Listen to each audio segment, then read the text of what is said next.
안녕하세요. 오늘은 제 자리에서 3년 넘게 제 입으로 어머니라고 불렀던 한 악독한 여자에 대해 이야기하려고 합니다.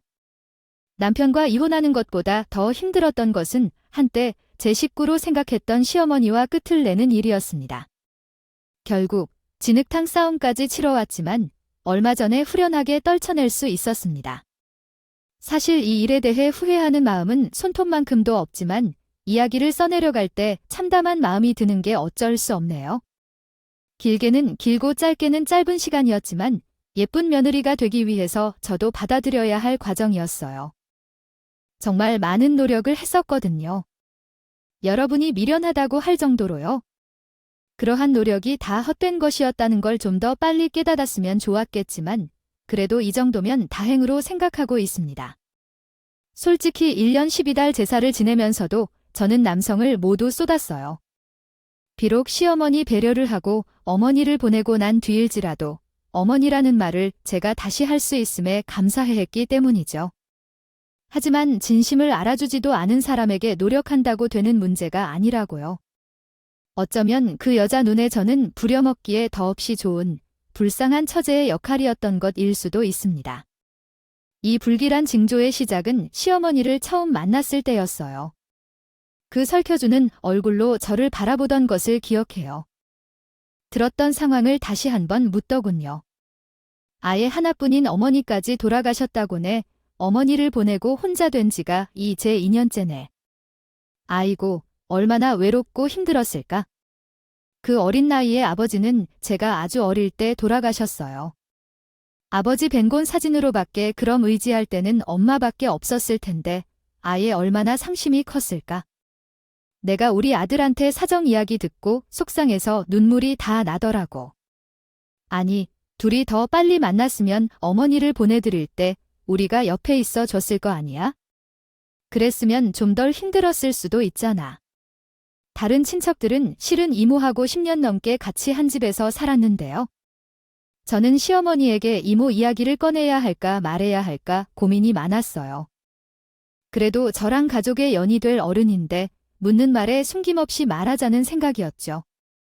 사실 이유는 모르지만 이모가 한때 엄마 자리를 대신해줄 정도로 오랜 시간을 함께 지냈는데 무슨 영문인지 하루아침에 절에 들어가서 속세와 단절을 해버리더라고요. 그 이유를 엄마에게 아무리 물어도 한 번을 제대로 답해준 적이 없었죠. 엄마는 그걸 이모 입으로 들어야 한다고 생각하는 것 같았어요. 그래서 어른이 돼서 언젠간 이모가 말해줄 날을 기다리는 수밖에 없었죠. 그래, 이모라도 있으면 좀 낫지? 이모는 엄마 같기도 하고, 그러니까 근데 절에 들어가 계세요? 지금은 절을 머리 깎고 아주 들어간 거야. 어머머, 그게 무슨 사연이 있어요? 그렇다고요. 하고 있었어요. 정말 큰 일을 겪으신 모양이네요. 무슨 일인지는 모르겠지만 깊은 사연이 있으시군요. 갑자기 그렇게 가셨다니요. 사연이 많으시다 보니 나이에 비해 의젓하게 보이네요. 우리 아들은 아직도 어린 것 같은데 많이 가르쳐야 할 일이 많을 것 같아요. 고생이 많이 기다리고 있겠군요. 결혼 안 하고 싶어 할지도 모르겠어요. 아니에요. 제게도 부족한 점이 많습니다. 솔직히 말하면 집안 사정이 좀 복잡해 보일 수도 있겠다는 생각도 들어요. 하지만 숨기지 않고 솔직하게 말씀드리는 게 좋을 것 같아요. 세상에 사연 없는 집이 있을까요? 그런 것은 아니에요. 시어머니의 따뜻한 반응에 나도 모르게 계속 긴장하고 있던 끈 하나가 시원하게 풀린 느낌이었어요. 그리고 어머니는 의미심장한 말을 내놓으셨는데 당시에는 그 말이 나를 앞으로 제안하는 족쇄가 될 것이라고는 꿈에도 생각하지 못했어요. 나는 내 며느리로 온 누구든지 무조건 받아들여야 한다는 생각만 했었어요. 순간 그 말을 듣자 조건은 마음에 들지 않았지만 어쩔 수 없이 받아들여야 한다는 말처럼 느껴졌어요. 움츠려든 내 모습을 보며 시어머니는 설명을 이어가셨어요. 내가 마음에 들지 않는다는 것은 아니란다. 넌 우리 인연이 어떻게 이어지고 있는지 생각해 봐야 해. 저는 이렇게 말하고 싶습니다. 이렇게 만나게 된 것은 하늘에서 조상님이 서로 필요한 사람들이 만날 수 있도록 맺어졌다고 생각해요. 저는 이것을 인연이라고 말하고 싶어요. 이것은 사람들이 하는 일이 아니라 주상이 하는 일이라고 생각해요. 제 눈이 너그러운 주상께서 우리를 보시고 기 사람을 내 딸로 받아들이라고 이야기해 주셨어요. 그러니까 이제부터 너는 나를 엄마로 생각하면서 편하게 살아도 된다고 생각해요. 어떤 어려움도 없이 정말 편하게 알았지요. 감사합니다. 어머니. 저에게는 어머니께 감사할 일이 많을 거예요. 엄네, 너를 받아주라고 한 건 우리 조상님들이지. 내가 그분들 덕에 이렇게 두 발 뻗고 편히 산다. 우리 집안을 그렇게 많이 살피고 도와주셨어. 내가 우리를 키우면서 뭘 믿고 의지할 게 있었겠니? 그래서 말인데 나는 바라는 건 딱 하나뿐이야. 제사는 조금 신경 써서 하면 좋을 것 같은데, 아이야, 우리 다 도와주신 분들이지 않니? 너도 감사한 마음 가지고 해주면 좋을 것 같은데, 그래 줄 수 있지? 남들 집보다 좀 많긴 한데, 이게 또 함부로 합치고 그러면 안 되는 거거든. 넌 보조만 해주면 돼. 내가 다 알 거니까. 아, 내가 부족하겠지만 어머니가 도와주시면 잘하겠습니다. 솔직히 제사를 많이 하는 게 무슨 도움이 될지 궁금했어요. 요즘에는 그런 걸 다 피한다고 하지만 그것도 어머니가 중요시 생각하는 집안 분위기를 따르는 것이라고 생각했어요. 그리고 누구 하나 달가워하지 않을 제 어려운 상황을 따지지 않고 있는 그대로 받아들여준 것도 감사했는데 그런 제사가 무슨 문제겠어요? 그리고 어머니인 눈물이 왈칵 쏟아질 것 같은 이야기를 덧붙였죠. 가끔 엄마라고 부르고 싶을 때도 있지. 나도 우리 엄마 보내고 나서 그랬거든. 그 말이 하고 싶더라고. 너도 그럴 때 있으면 나한테 그렇게 불러도 돼. 시점만 떼버리면 똑같은 엄마잖아. 그러니 오늘 한번 콱 감고 헤어지자. 내가 너무 기특해서 한번 안아주고 싶어서 그래. 엉겁결의 첫 만남부터 전 시어머니 품에 안겼습니다. 마음만큼이나 품도 따스하더군요. 저는 그날 감동받았던 마음을 결혼 후에 더 잘해서 보답하고 싶다는 생각뿐이었습니다. 그리고 큰 갈등 없이 사이좋은 고부지간이 될 수 있겠다는 확신이 들었죠. 하지만 그건 어디까지나 제 혼자만의 헛된 기대였다는 걸 1년도 되지 않아서 알 수 있었습니다. 전 이유 없이 엄마에게 가곤 했는데요. 특별한 날에는 당연히 갔지만 마음이 복잡하거나 꿈자리가 뒤숭할 때도 엄마가 있는 납골당을 찾아가 이야기를 하다가 오곤 했는데 그런 마음이 좀 편해지더라고요. 그런데 어느 날은 시어머니가 그 말을 듣자니 뾰로통한 목소리로 이렇게 말했어요. 넌 아무 날도 아닌데 거길 그렇게 자주 간다면서 내가 그냥 시간 나면 잠깐 들러서 인사 정도만 하고 오면 좋겠어. 그래야 너도 마음이 편하겠지? 근데 앞으로 길 말고는 안 갔으면 좋겠어. 갔다 와서는 가능하면 우리 집에 오지도 마. 아니면 가기 전에 무조건 나한테 허락을 받고 가야 해. 그게 좋을 것 같아. 그런 식으로 하자. 이렇게 하면 되겠지. 갑자기 왜 그러느냐고 물어보니 옛날부터 우리 집안에서 중요한 일을 도와주셨던 분이 있는데 이번에는 너무 찜찜한 얘기를 들어서 말이야. 아니, 잠자리가 왜 이렇게 불편해서 건가했는데 내 뒤에 여자 형상이 하나 보인다는데 누가 죽은 사람을 만났다고 하고 와서 끝나버렸다고 그런 말을 하니 뭐니. 그 사람이 지금 우리 집 좋은 기운을 다 맡고 있다고 해서 아내가 곰곰이 생각해보니까 너밖에 없는 거겠구나. 괜히 오싹해서 내가 잠도 잘 안 오고 내가 지금 정신이 몽롱해서 죽겠다 싶어. 설마 그게 우리 엄마라는 거예요? 어머. 예, 그럼 누구겠어? 달력을 보니 1월부터 12월까지 다 껴있어서 일단 내가 괜찮다고 할 때까진 절대 가지 말아야 알았지? 산 사람도 아니고 그거 잠깐 방문하고 온다고 하는구나. 엄마가 알겠니? 그리고 딸이 시집갔으니까 이해하실 거야. 아니, 너도 결혼해서 우리 집 가족이 되었으니까. 당신은 우리 집의 문화를 따르는 것이 맞는가요? 그렇지 않은 것 같아요.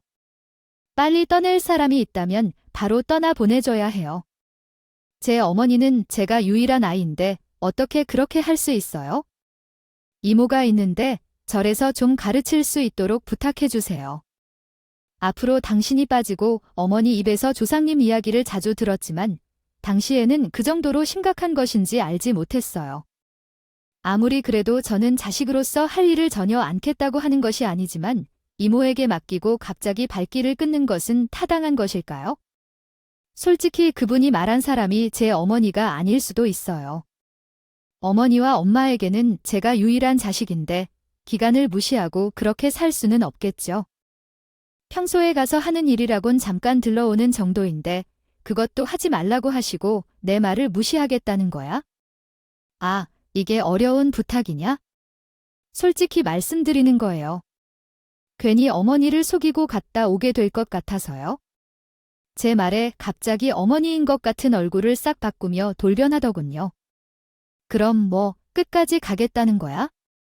그동안 우리 집을 살펴주신 조상님이 지금 너희 엄마 때문에 못 오고 있다잖아. 우리 집안이 갑자기 읽히기 시작하고 아들, 내일까지 잘못되면 그땐 어쩔래? 내가 다 책임질 수 있어? 잘못되면 어쩔 거냐고. 아, 어머니, 그런 일이 생기지도 않았잖아요. 제가 삽작을 다 태어나서 후회할래. 아무것도 없이 시집 온 주제에 귀신이 들어와서 집을 망치고 생각했어요. 어떻게 귀신이 어머니를 그렇게 지칭할 수 있는지요? 너는 이제 어머니를 만나러 가는 것이 아니라 우리 조상들 앞에 나가서 처리를 해야 해. 어떻게 나는 내 결혼을 허락했는지 알아? 아무것도 물지도 따지지도 않고 부모가 없는 너를 받아들이라고 했던 건데 그 조건들을 보고 너는 뭘 좋다고 할 수 있어? 그건 다 그들의 도움이었단 걸 알아? 그때는 어머니가 예민했기 때문에 말이 잘 안 통했었지. 그래서 그냥 마무리 지었어. 근데 그 이후로 어머니가 아무 말도 없는 일을 부풀렸어요. 문제를 만들기 시작했을 때 어머니를 부추긴 일이 있었다. 그것은 남편의 가벼운 차량 사고였고 그 이후로 어머니의 조상님 타령이 귀에 깊게 들어맞았다. 어머니는 큰 병원을 찾아가 검사를 제대로 받았고 아무 이상 없다는 결과를 받았다. 그래서 어머니가 걱정하는 것들이 괜히인지 내가 모르고 있다가 진짜 사고가 있던 줄도 잊을 만큼 가벼운 인사겠지? 저번 달보다 며칠이라도 멀리 떨어져 있어서 상황이 계속 꼬이고 밥이 떨어지면서 어머니는 말아줘 사업은 나아질 거야. 정말 왜 그러는 건데요, 엄마? 날씨가 이렇게 되면 힘든 것은 맞아요. 작년에도 이때가 제일 힘들었을 텐데 우리는 문제없이 잘 이겨냈잖아요. 아니에요. 아니에요. 내가 가볍게 넘기면 안 돼. 상황이 심각하단 말이니까. 너 그렇게 도와주던 우리 조상님 싹 내몰고 누가 들어왔으니 당연히 그렇게 될 수밖에 없지. 그래서 왜 고집을 뿌려서 가지 말라는 말을 따라야 돼? 모든 건 조상님께서 우리를 외면한 것이었고 원인은 제가 엄마를 뵙고 온 것 때문이라고 뭐라고 하더라도 내가 이제 망하는 것도 금방일 수 있다. 괜히 하다가 빚만 질 것 같으면 빨리 정리해야 해. 그게 내가 살아가는 길이 될 수도 있어. 아이고, 엄마는 왜 그렇게 말씀하시는 거죠? 그런 말이 성에 가요. 어머니는 그런 말 할 때마다 저를 무서워하며 쳐다보더군요. 솔직히 엄마를 귀신이라고 불러야 하는 건 아닌데 불쾌하지만 시간이 좀 지나면 잠잠해질 거라 생각하며 참았습니다. 조금씩 풀릴 것이라고 생각하고 기다려보기로 결심했어요. 그러나 시간이 흘러갈수록 저를 따뜻하게 대해주던 어머니가 갈수록 냉담한 표정으로 다가와서 어디서부터 이 문제를 해결해야 할지 모르겠었어요. 그래서 결국 남편에게 도움을 요청했죠. 어머니의 기분을 봐달라고 부탁했지만 엄마는 아무 반응도 보이지 않으시더군요. 아무 대답이 없었다는 것에 모든 것이 해결된 것처럼 느껴졌어요. 그래서 이젠 어떻게 해야 할지 모르겠어요. 솔직히 말해서 자신도 우리 엄마에게 귀신이라고 하면서 재수가 없다는 말을 들으면서 너무나 마음이 상합니다. 얼마나 힘든지 알아? 한 번쯤은 마음껏 말하고 싶은데 얼마나 참을 수밖에 없는지 그때 그냥 안 간다고 하는 게 나을 거라고 말하지만 몰래 가버린 적도 있고 그랬었어. 그랬기에 아무 문제 없었어. 거짓말 하는 게 싫었고 그리고 왜냐면 우리 엄마에게 몰래 보러 간다고 말하기도 했거든. 아니야, 난 그냥 착한 거짓말이 있거든. 솔직히 난 어머니가 조상님을 모시는데 너무 집착한다고 생각돼. 내가 눈치 볼 문제도 아닌데 그런 게 일어나. 제사 많은 건 얼마든지 할 수 있어. 근데 이건 뭐 웬만한 종교보다 더 하잖아. 모든 게 조상님 알아. 당신 눈에 좀 이상하게 보일 수도 있어. 나도 화나고 그런 게 좀 많거든. 근데 우리 엄마도 나 혼자 키우면서 너무 힘들어했거든. 그래서 아빠를 보내게 됐고 난 30대 후반이었었으니까. 얼마나 어린 나이인지 사람의 마음이 약해지면 괜히 전 보러 가서 의지하게 되고 그러잖아. 근데 그때마다 어딜 갈 때마다 조상님이 우리를 도와주고 있어서 뭘 하든 잘 될 거라고 그랬다는 거야. 힘들어도 아들 하나만 잘 키우면 걱정 없다고. 진짜 그렇게 되니까 엄마가 좀 더 신경 쓰는 것 같아. 그게 좀 안정이 되나 봐. 그렇게 따지면 우리 엄마도 나 도와주고 있어. 조상님만 도와주고 있는 게 아니라고. 어쨌든 제게 엄마도 중요하잖아요.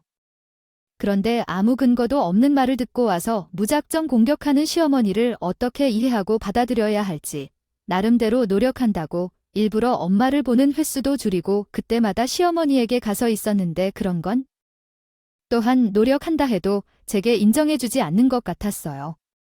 아무래도 이 문제는 시어머니와 진심을 다하여 대화를 통해 해결해 나가야겠다는 생각이 들었습니다. 그래서 남편과 함께 혼자 시부모님을 찾아왔어요. 어머니는 아직도 저에게 화를 많이 내셨어요. 그날 어머니가 얘기한 것에 대해 바로 이해했다고 말씀을 드리지 못했던 점 죄송합니다. 저는 그 의도가 그런 게 아니라도 괜히 고집을 부린 것 같고 내내 마음이 불편했어요. 그래서 오늘 어머니와 함께 해결하고 싶어서 왔는데 해결해야 할 문제가 또 있나 봐요. 어머니가 마음에 쓰시는 것 같아서 요즘은 안 가고 싶어요. 그래서 집안에 아무 문제가 있지 않느냐고 너도 느끼지 않는가요? 물론 어머니의 심정도 이해합니다. 그럼 제가 들은 대로 어머니가 제일 힘들었던 때는 언제인가요? 조상님께서 도와주셨다는 말을 듣고 더 힘을 내서 사실 것으로, 그런데 조상님만큼 엄마도 뒤에서 도와주신다는 것 같아요. 앞으로는 어머니가 말씀하신 대로 조상님을 모신다는 것에 더 관심을 쓰겠습니다. 아무리 돌아가셨다 해도 우리 엄마를 함부로 대하지 말고 부정적으로 생각하지 않길 바랍니다. 또한 어머니가 귀신이라고 말씀하실 때마다 너무 속상해요. 그러니까 어머니의 편을 들어주려고 왔구나 생각할 텐데 나와 함께 풀고 싶은 게 아니라는 건 아니에요. 아유, 왜 그런 식으로 말하시는 건가요? 안 돼요. 그래요. 죽어서도 어머니가 제일 중요해요. 말도 안 되는 소리나 시어머니의 입에서 나오는 말은 중요할까요? 내가 몇일 동안 잠을 못 자도 그게 당신과 무슨 상관이 있겠어요. 저도 어머니가 편안히 주무실 수 있으면 좋겠어요. 쟤도 신경을 더 쓸 것이고 이제 화를 푸시고 과거처럼 편하게 대해주세요. 별거 아니지만 어머님 선물도 가져왔어요. 향이 잠이 잘 오게 도와준다고 하더라고요. 예전에 내가 오주나 힘들었다면 너에게도 그랬을 거야. 세상 가는 사람보다 지금 내 옆에 있는 가족이 중요한 법이야. 우선순위를 잊으면 되겠어.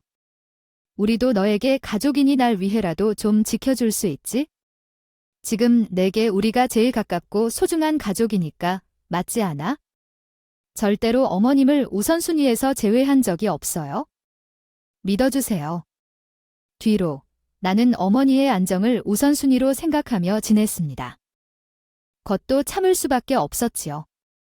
수굴은 이런 일까지 해야 하는 일인가 싶어서 일단 제대로 잠도 못 잤다는 어머니를 위해서라도 어머니의 부탁을 지켜주고 싶었어요.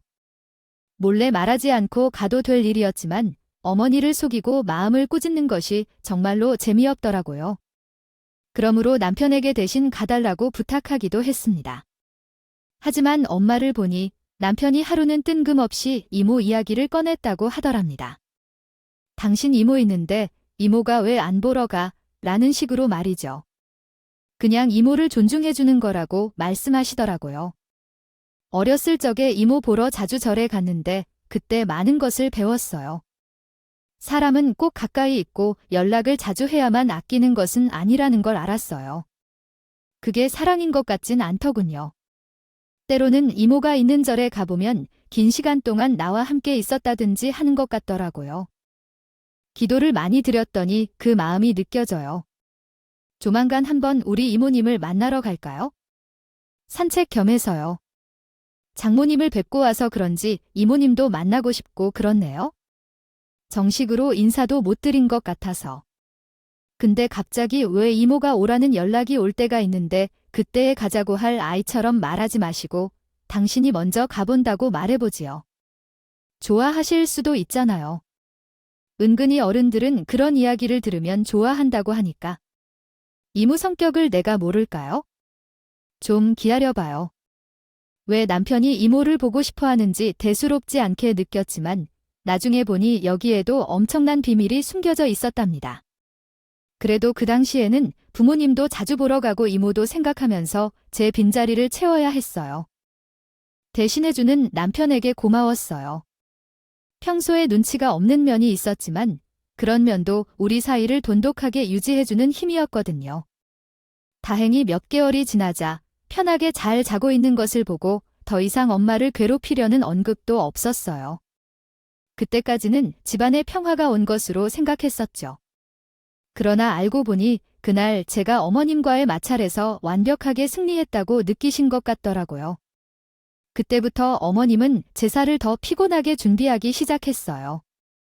눈을 떠보면 제사날이 다가오는 기분이 들었고 명절이 오기 전에 어머님의 압박이 시작되었어요. 두 번째 명절은 나 없이 너 혼자 해보는 것이 좋겠다. 그분이 그러더라고 하더라. 이럴 때 새로 들어온 며느리가 정성스럽게 준비하는 것이 좋을 것 같다고 조상님들에게 그렇게 인사를 올리는 것을 안다. 정성스럽게 준비해봐. 우리 며느리 실력도 볼 겸 제사 음식은 대충 하면 결코 안 돼. 정갈하게 뭔가 좀 더 바르게 해서 감사한 마음으로 그렇게 만드는 것이 맛보다 더 중요한 거야? 알겠습니다. 제가 잘할 수 있을지는 모르겠지만 한번 해볼게요. 다 우리 식구로 널 받아주신 분들이야 알지? 그렇게 걱정이 되긴 했지만 요리를 잘하는 친구에게 도움도 받고 어깨너머로 엄마가 하던 모습과 리스트 뷰 요리하는 친구에게 도움도 받고 어깨너머로 엄마가 하던 모습과 함께 하겠다. 인터넷에서 요리를 배워가며 열심히 준비했어요. 또한 우연히 명절이라 엄마와 함께 준비하기로 했는데 그런 기회가 생겨 기쁜 마음에 들었어요. 어머니의 제언대로 저에게 호의를 베푸신 분들과 엄마 양쪽에게 마음을 전할 수 있는 시간이라고 생각했습니다. 남편은 내 모습을 보며 기뻐했는지 시어머니에게도 몰래 사진을 찍어 보냈더군요. 그러나 그 한 장의 사진으로 뜻밖의 사건이 벌어졌어요. 갑자기 늦은 시간에 비밀번호를 치는 소리가 들려 시어머니가 연락 없이 집에 찾아온 걸 알게 되었습니다. 어머니, 이 시간에 연락이 없이 오셨는데요. 우리 딸이 요리하는 사진을 보냈더라고. 속으로는 이런 무심한 사람일지라도 얼마나 욕을 했는지 모르겠네요. 평소 도와줬으면 좋았을 문제는 잠자코 있던 사람이 왜 이럴 때만 나서는 건지 원망스러웠어요. 맛있는 냄새가 입구부터 진동하더라고요. 아이고, 냄새는 합격인데 너는 음식을 잘 하고 싶어서 연습하는 거니까 기특한 일이야. 내일부터 시작해도 되는데 나한테 물어보면서 하나요? 어디서 보자. 우리 며느리 솜씨가 어떤지. 아주 좋더라고요. 당황한 것 좀 봐. 괜찮아. 못할 수도 있지만 모두 그러면서 널어. 근데 왜 이렇게 많은 음식을 준비했어? 설마 미래에 식은 음식을 올리려고 하는 건 아니시겠죠? 그건 결코 안 돼요. 음식은 그날에 먹어야죠. 실은 하루 차이로 엄마가 길이 그렇게 다를 수 있어요. 오늘은 순간 어머니 얼굴이 굳어지더니 웃음기가 싹 돋아나더군요. 뭐, 길이 그때 이모한테 맡기라고 말했었잖아요. 너는 속이래가 아니라 엄마한테 하라고 했어요. 내일도 하려고 했어요. 너는 분명히 제자가 있기 전에는 함부로 행동하지 말라고 했잖아요. 너는 이제 우리 식구라고 해서 너를 도와주고 다 먹이는 사람이 누군지 몰라? 양심이 있다면 어른이 말한 걸 지켜야지. 그때 내 허락을 받고 가겠다고 했었는데 뒤에서 사람을 바보로 만들고 있었네요. 아니에요. 어머니께서는 미리 그렇게 말씀을 못 드렸어요. 그 사실이지만 엄마와 조상님께도 감사한다는 마음으로 정성스럽게 차려서 인사드리고 싶었어요. 정말 그것뿐이에요. 어쨌든 속이는 건 속이는 거잖아. 말해봐, 우리 아들이 사진을 안 보냈으면 나는 모르고 넘어갔을 수도 있잖아. 엄마, 내가 장담할 수 있어요. 이 사람, 엄마, 걱정된다고 장모님을 뵈러 가지 않았어요. 그러니까 마음이 어땠겠어요? 장모님에게는 이 사람뿐인데, 그리고 이 사람이 남은 음식을 차렸어요. 밖에서 구해서 왔어요. 둘 다 잘하려고 애쓰는데 예쁘게 봐주실 수도 있잖아요. 그리고 요즘 같은 때에 이렇게 많은 제사를 올리는 집을 방문하고 견뎌요. 내가 언제 음식을 잘못했나요? 날 속인 건 나쁜 기분 나는 거지요. 어머니는 남편의 설득에 져서 화를 참았어요. 그리고 집게를 들어서 내가 애쓰며 준비한 음식을 뒤적거리면서 헤집기 시작했는데 큰 그릇 하나에 모아서 챙겨나갈 준비를 하셨어요. 어머니, 왜 음식을 가져가세요? 설마 그것을 다 들고 가시는 건가요? 시어머니도 우습게 속이는 내가 요리한 음식을 가져왔나 엄마 제사상 준비한 것을 다시 가져오는 것인지 어떻게 알아요? 우리 조상님에게 그런 건 안 올려도 돼요? 좋은 재료로 만들어서 드릴 거예요? 음식은 내가 가져가야 해. 안 버려야 해. 우리 집에 가서 동네 사람들과 맛있게 나눠 먹으니까. 걱정하지 마세요. 우리 며느리가 열심히 노력했으니 자랑해야죠. 그리고 내일 음식을 준비하는 걱정은 말아요. 우리 집에 와서 해요, 어머니. 그렇다고 모든 것을 가져가실 필요는 없죠. 벌써 나랑 한 약속을 어기셨으니까 엄마가 제사 음식을 가져가려고 하니 놓아주라고 말해주세요, 어머니. 왜 이래요? 내일 가서 새로 준비하면 되잖아요. 왜 그렇게까지 하세요? 미리 말을 해야죠. 어른이 속일 생각을 하니까 괘씸해서 넘어갈 수가 있어요. 제가 조금 기다리라고 했으면 허락이 떨어질 때까지는 있어야죠. 친정엄마를 챙기고 싶어도 이미 떠나 없는 사람이에요. 지금은 당신 앞에 살아계신 시어머니가 중요해요. 아니니 엄마가 먼저 챙기는 것은 정성도 그만큼 다른데 쏠리는 거야? 너한테 시댁이 우선이란 것만 알고 있어? 내일 찍어서 다시 마음가짐을 올바르게 하고 제대로 준비해 2번 말하지 않겠어. 저는 서러움이 폭발해서 문이 닫히자마자 그 자리에 주저앉아 펑펑 울었습니다. 번번이 엄마가 곁에 없다는 것도 괴롭고 힘든데 그 입에서 이미 떠난 사람, 즉 죽은 사람, 그런 말을 아무렇지도 않게 하고 자식들이도 못하게 막아버리는 게 너무 잔인하다는 생각이 들었어요. 제 귀에는 그저 어머니와 식구, 그 지긋지긋한 조상님만 살뜰히 챙기며 살란 뜻으로 밖에 안 들렸어요. 엄마에게 미안한 마음이 너무 큰데 내 생각을 어떻게 해야 할지 모르겠어요. 부모까지 외면해가며 다른 집 가족들에게 무엇이라고 말했나요? 스스로 서러웠던 것 같다고 쓴 내가 욕하고 싶은 마음 나타내는 정신 나간 여자로 내게 욕하고 싶다고 왜 내가 이 집에 와서 이렇게 행동하고 있는지 물었어요. 당신은 부모님이 하신 말을 이해하지요. 당신의 조상들 때문에 이런 사람들에게 우리 부모님도 연락하지 못하며 살고 있는데 얼마나 더 참고 희생해야 만족하려고 해요. 우리 엄마의 기일에 내가 식사도 준비해주지 못해서 미안해. 빨리 정리해 볼게요. 우선 내일 엄마와 화해하며 시간을 스pen딩하고 음식을 함께 준비하다 보면 자연스럽게 문제는 해결될 거예요.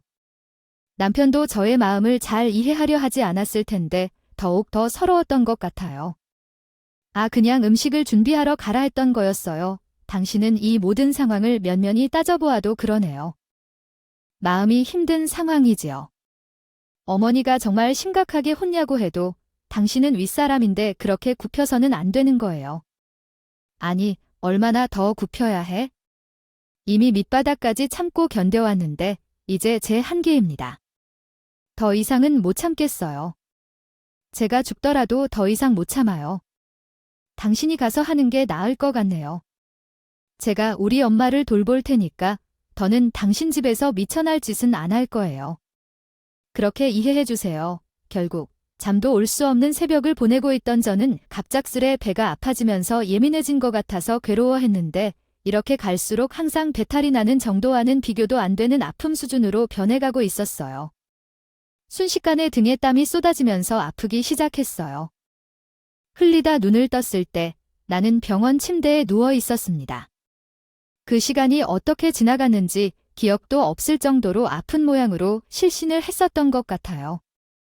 그런데 신기한 일은 어제 어머니와 함께 있었던 것이 생생히 기억나네요. 차라리 그 고통 대신 저 기억이 사라져 버렸으면 하는 마음이 들었는데 얼마 후에 병실에 들어온 첫 번째 사람은 무슨 꾀병인지 기억을 지우고 싶어하는 그 얼굴, 바로 어머니였습니다. 어머니는 무슨 짓을 저지르는지 적대적인 표정으로 쳐다보며 말했어요. 어서 깼냐? 너는 어른인데 나이를 얼마나 했는데? 아픈 척도 잘하기야 해? 무슨 짓을 한 건데? 맹장이란 무슨 이야기를 하시는 거예요? 그것도 명절날이라니, 아이고 참 기절할 지경이었어요. 그럼 제가 꾀병이라도 부렸다는 거예요? 왜 그렇게 말하시나요? 제가 친구에게 부리 며느리가 병원에 있어서 간호하고 있다고 말했더니 다들 그게 일부러 일정을 조정한 것 같다고 하더라고요. 정말 이상하죠? 어제까지만 해도 정신도 말도 통이 잘하고 음식도 잘하고 있었는데 제가 일부러 아파하는 척하는 것도 아닌데 어떻게 여기까지 오게 됐는지 기억도 나질 않아요. 말하시는 걸로 보아 많이 괜찮아네요. 당신 다 나으셨네요. 수술 받았으니 아무 이상 없이 회복될 거라고 의사도 말했었어요. 맹장은 지금은 신경 쓰지 않아도 된다고 하셨던데요. 어디 좀 긁혀서 피 흘려 꿰맨 것처럼 아프다며요? 우리 아들이 지금 어르신들을 찾아뵙고 인사하러 갔어요. 명절에는 할 일이 많은데 가만히 있을 수 있을까요? 그리고 내가 크게 아픈 것도 아니고 여기까지 올 건지? 그래야죠. 명절이니까. 너는 이미 갈 준비를 하고 있는데 한시가 급해? 이러고 있을 때가 아니에요. 난 내려가서 정리하고 차분히 집에 가서 회복하면 돼요. 어머니는 회복이 되지 않는 것 같아서 열받을 때도 사실일 것 같아.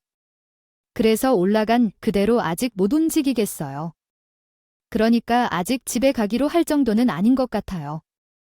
어머니께서는 병원에서 퇴원하라고 하셨어요. 이래서 내가 회복이 좀 안 된 것 같으면서까지 갈 준비를 하라는 얘기에 당황해 물었어요.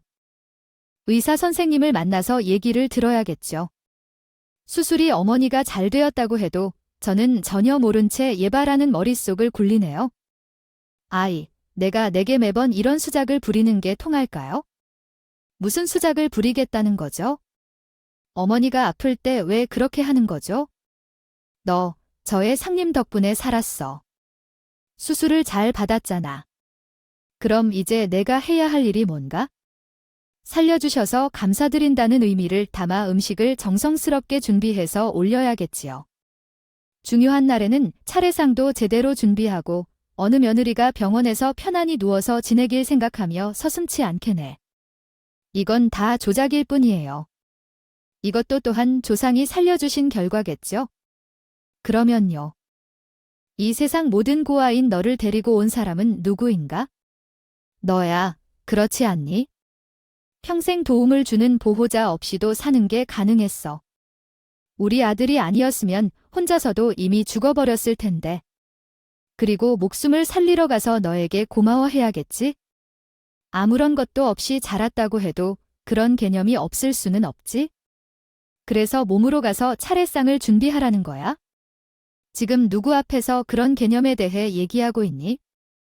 개념이 없는 건 내가 아니라 당신이야. 혼자 죽는 게 얼마나 무서워도 당신의 조상은 너를 버리지 않을 거야. 너는 지금 또다시 고아로 만들어버릴까?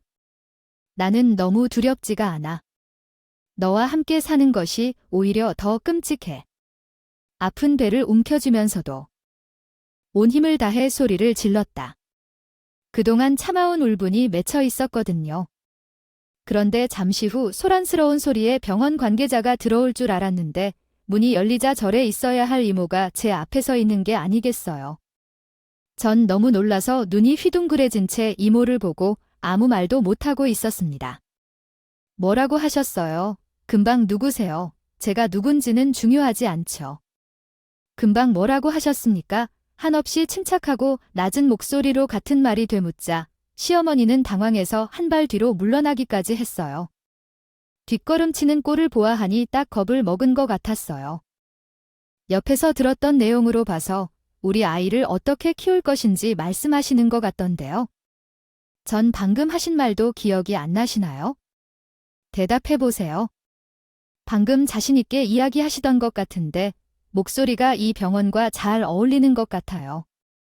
저가 갑자기 나타나서 무슨 얘기를 하나요? 전 이 세상을 떠나서 책임을 떠맡은 인연을 끊으러 온 것이 아닙니다. 우리 언니가 마지막으로 부탁한 게 있는데요. 우리 조카는 혼자서도 잘 살 수 있는 아이지만 가장 어려운 때에는 다시 내게 도움을 청할 수 있도록 부탁을 받아서 왔어요. 이제 진짜로 그 시간이 온 것 같네요. 이모. 어떤 부탁을 하신 건가요? 제가 아픈 것도 모르고 도움을 주기 위해 오신 것 같았는데 도저히 어떤 일인지 알 수 없었어요. 그런데 갑자기 공손하게 손을 모으고 태세를 빠르게 돌린 시어머니를 보니 제게는 모르는 게 있는 것 같았습니다. 그 말만 듣고 오해하신 모양인가 봐요. 멀리 오셔서 힘들었겠죠? 잠시만 기다리세요. 우리 아들도 너무 보고 싶어 했는데 빨리 오라고 했습니다. 조금만 기다려주세요. 네, 이모라고 하는데 음료수라도 한 잔 드릴까요? 온 김에 함께 정리해볼까요? 시어머니가 한쪽에서 남편에게 전화하는 사이에 어떤 사정인지 이모에게 급하게 물었습니다. 그러자 이모는 제 손을 쓰더니 아무 말도 없이 눈으로만 차분히 바라보시더라고요. 이모의 눈에서 미소가 번지듯 벗어나게 하며 걱정하지 말라고 전해주는 듯 했습니다. 또한 수술이 끝날 때까지 연락이 없던 남편이 어떤 급한 일이 있는지 이모가 온다는 전화 한 통에 불을 지르더라고요. 이쯤에서 연락해 보시죠. 제가 나갔을 텐데 힘들진 않았나요? 라고 이모와의 대화가 이어지며 대체 무슨 일이지? 이모와 당신 사이에 이야기해야 할 게 있을 것 같네요. 전에 얘기했던 사업자금 도움 좀 주기로 한 게 있죠. 문제가 없는 것으로 간주하겠습니다. 이혼한 이후에는 가족이 아닌 사람들에게 그럴 이유가 있나요? 이혼 후에는 아무런 연관관계가 없는 사이일 텐데 우리 조카가 살아가는데 필요한 돈을 지원해야 하는데 이것은 가족이 아닌 사람들에겐 전혀 필요하지 않을 것 같아요. 이모님, 잠깐만요. 전에 분명히 도와주신다고 말씀하신 것은 우리 조카와 관련된 이야기였죠. 사람이 함부로 고아가 되지 않게 하는 것은 당신들이 결정할 수 있다고 생각해요. 그리고 부모님들도 지켜보시고 있으며 저도 있습니다. 그럼에도 불구하고 왜 우리 조카를 고아로 만들려 하나요? 우리 조카를 현재의 가족으로 남겨둔다면 더 나은 삶을 살 수 있을 것이니 어떻게든 이혼을 막을 것입니다. 이혼이라고요? 저희 엄마가 실수를 했겠지만 저와 헤어지는 문제는 아니에요. 다음은 문법적으로 수정된 내용입니다. 사람이 하기를 듣고 어떻게 생각하셨나요? 꼬리만 듣고 판단하지 말아야죠. 당신은 진짜 이혼을 생각하고 있나요? 아니요, 저는 아무것도 몰랐어요. 우리 엄마가 다시 당신에게 이상한 말을 했어요? 전에도 그랬고 항상 당신을 지지했죠. 저는 무조건적으로 당신을 믿어요. 엄마가 다시 무슨 이야기를 했나요? 아이고, 오해가 있었던 것 같네요. 착하게 이해하자.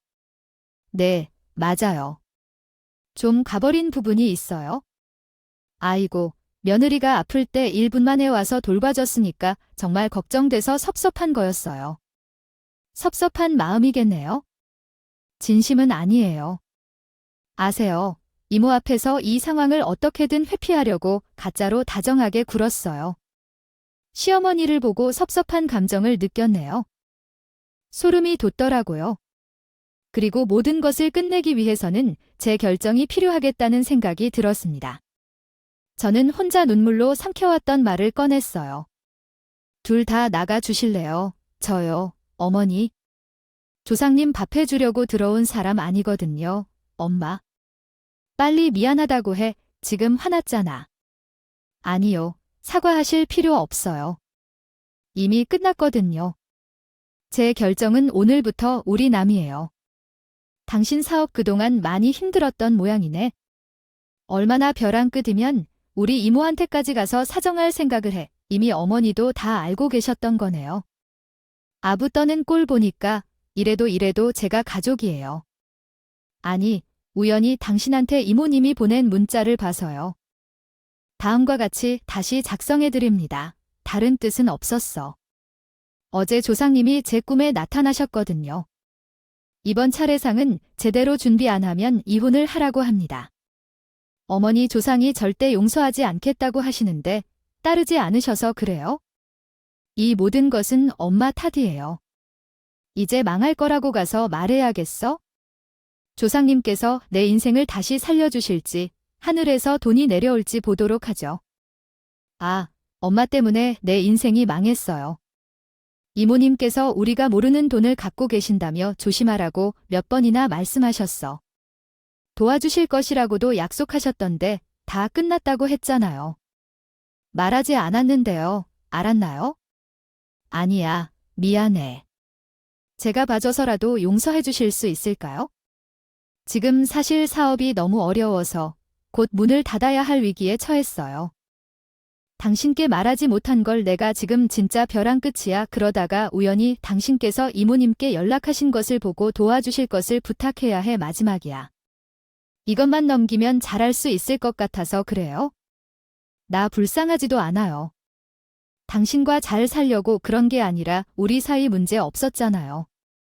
내가 엄마를 안 보고 살면 용서해 줄 수 있어요. 엄마 다신 우리 눈앞에 나타나지 말라고 할 거예요. 만났어요. 눈치 없이 멍청하게 머무르는 것도 잘못이에요. 그리고 나한테 상의도 없이 이모한테 손을 벌린 것도 잘못이고 겉으로만 알게 생각해요. 아, 길게 얘기하고 싶지 않아요. 지금부터는 아무 사이도 아니니까 둘 다요. 여기 나가주세요. 나머지는 법적으로 해결하시죠. 제가 방금 수술을 마친 환자예요. 나가세요. 그 사람이 불편하다고 하니까요. 이걸 제 머릿속에서 잘못된 생각이라고 말해줘. 엄마랑 참 닮았어. 도장 찍을 준비하세요. 시어머니와 남편은 결코 자리를 떠나지 않았어. 고개를 숙이며 서둘러 어느 정도 마음을 돌리려 했지만 이미 늦은 시점이었죠. 그리고 그때야 비로소 엄마로부터 듣지 못했던 이모의 비밀을 들을 수 있었습니다. 이모가 왜 함께 사시는지 궁금했어. 사실 어릴 적에 이모가 말했던 내용이다. 너는 기억도 없겠지만 예전에는 결혼한 적도 있었어. 결혼을 했었다고 이모가 말하더라. 그래도 우리 엄마하고는 잘 지냈고 형부도 잘 따랐어. 넷이서 가깝게 지낸 시간이 있었는데 나도 모르게 그 사람이 큰 돈을 빌렸더라고. 그 돈을 빌린 건 형부가 떠난 뒤였는데 너와 엄마의 생전 재산이었고 목숨값이었어. 그러나 그 돈을 가지고 사라진 거야? 하지만 이모는 그 사람이 한 거에 대해 미운 게 아니라 내게 용서하기 힘들어했어. 우리에게 미안해서 그렇게 도망간 거였어. 그렇게 말 없이 그랬지? 죽기도 살기도 어려운 상태로 그 일을 넘기려는 언니를 보니 더욱 죄송하고 발붙이고는 도저히 그렇게 살 수 없겠다고 생각했어. 그런데 최근에 그 사람이 20년 만에 내게 나타났어. 자신이요. 딴에는 돈을 갚을 준비를 다 했는데 날 보더니 충격을 받아서 말을 못하더라. 이제 나한테 그 돈 다 떨어진 낙엽이나 다름없지 않니? 그래서 내가 너한테 갚으라고 한 거야? 원래 주인한테 이모 미안해하지 않아도 돼. 나도 이번에 살면서 배웠어. 가족이란 게 내가 노력하고 애쓴다고 되는 게 아니라고. 이모도 그랬던 거잖아. 그러니까 나한테 미안해하면서 살지 마요. 고맙다. 내가 엄마를 닮아서 나보다 훨씬 그릇이 큰 사람이야. 그렇게 저는 이모 가슴에 맺힌 한이나 다를 바 없는 귀한 돈을 20년 이자까지 톡톡히 쳐서 받게 되었습니다. 이혼을 준비하기 위한 제 상황에 꼭 필요했기는 했지만 이모에게는 미안함을 더 이상 느낄 일이 없었습니다. 그렇게 되어 더 큰 의미를 느끼기도 했고 모르게 사업 자금을 받으려고 했던 남편은 결국 사업을 실패하여 문을 닫게 되었습니다. 돈이 없어 이혼 소송도 할 수 없었던 시어머니는 나중에 나를 보면서 말하셨어요. 너 잘 살 수 있을 것 같냐? 우리 조상들이 다 보고 있어요. 불쌍한 아줌마. 능력도 없고 아무것도 못하는 아들 하나 데리고 살기 너무 힘들죠. 이해해요. 오죽을 의자일 데가 없으면 보이지도 않는 조상한테 빌빌대노라고. 그래도 앞으로는 상차림을 돈도 아끼는 게 좋을 거예요. 조상님도 너무 차린 게 없으니까 안녕하세요. 그래가지고 뭐야. 그거 정말 엄청 미쳤어. 그만 좀 해. 쪽팔리지 않게. 엄마는 단지 좋아하는 조상님 곁으로 가. 그러니까 내 옆을 따라다니지 마. 피해주는 게 좋을 것 같아. 바람질하는 것보다 가버리는 게 나을 거야. 어떻게 엄마한테 그런 말을 해. 나한테는 그냥 잘 가라는 의미야. 아니. 죽은 사람은 죽은 사람 뒤를 쫓아다니면 안 되는 거잖아. 조상님 왜 나를 이런 식으로 망치게 뒀는지, 이혼까지 왜 망설였는지, 왜 조용했냐고 물어보는 거야. 그럼 가서 물어봐. 진짜 시끄럽고 싫어 죽겠어. 결국 이혼하는 날, 나랑 전남편이 아니라 전시모랑 전남편이 서로 책임을 물고 있다. 싸우는 광경까지 보게 되었어요. 그리고 태어나 처음으로 만난 이모부께서도 많이 도와주셨습니다. 이런 싸움을 경험해보지 않은 사람은 못한다면서 이혼 전문 변호사까지 알아보아 주셨어요. 뭐라고 부를지 애매한 관계이긴 해도 그분을 보면서 시어머니나 남편보다 더 가족 같은 느낌을 받기도 했습니다. 그리고 이전 시어머니는 어느 나라의 나쁜 이야기를 퍼뜨리다가 또 어느 쪽으로 오락가락하더니 3개월이 지나자 조용해졌어요. 이제는 남인이 그런 말을 들어줄 필요가 있겠어요. 상대할 필요도 없이 무시하기로 했습니다. 그리고 죽는 날까지 다시는 그 인간들을 보지 않고 나아가기로 했습니다. 이번에 배운 것이 하나 있다면 이모가 말한 대로입니다.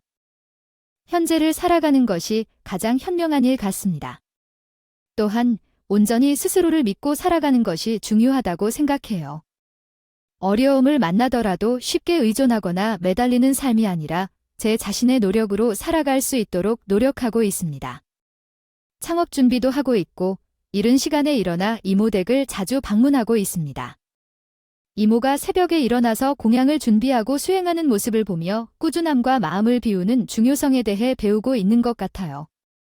여러분들도 그러한 안정감이 전해졌으면 좋겠어요.